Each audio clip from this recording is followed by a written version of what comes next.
Odisha plus खबर 42 number ward corporator Meena Sahu नेतृत्व में वार्ड रे दैनंदिन कार्यरत अंगनवाड़ी दीदी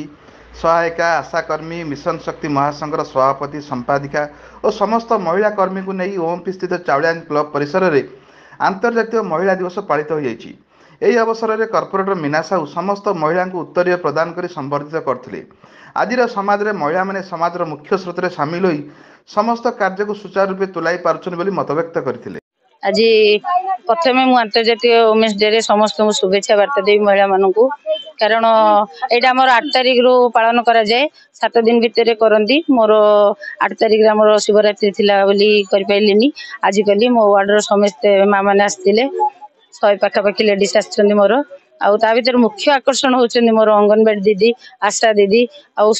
हेल्पर जी अच्छी सी आम वार्ड रो बहुत काम करछन्ती जे प्रति घरे सबु कार्य गर्भवती आरंभ करिकिना भोटर काम देखंतु डीसी बटिका देखंतु सबु काम से आगभर होइकिना करछन्ती वार्ड रो सबु काम कया गले तांको द्वारा होची माँ माने जो तांकर गर्भवती सबु सेटा देखुछन्ती टीकाकरण देखुछन्ती आम वार्ड रे सबुले टीका सब ठीक ठाक करछन्ती तांको जो होउथबारु मु तांको वुमेन्स डे रे तांको डाकिना टिके मो तरफ जहाँ संभव तांको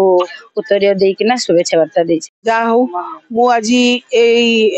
बहुत आज हूँ विश्व महिला दिवस आज हूँ 4th दिन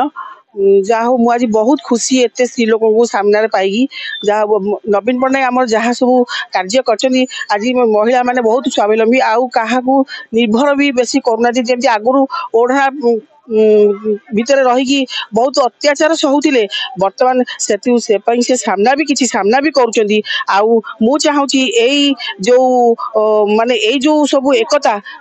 सबुदिन रहू आज आज दिन में आम सपोर्ट करवा कि कौन सी महिला उपर हिंसा न हुए जदि हिंसा है आम समस्ते एकत्र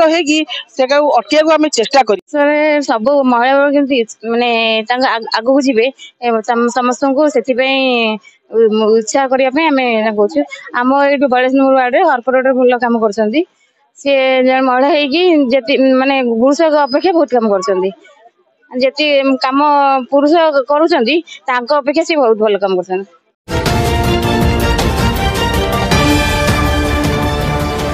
ओडिशा प्लस खबर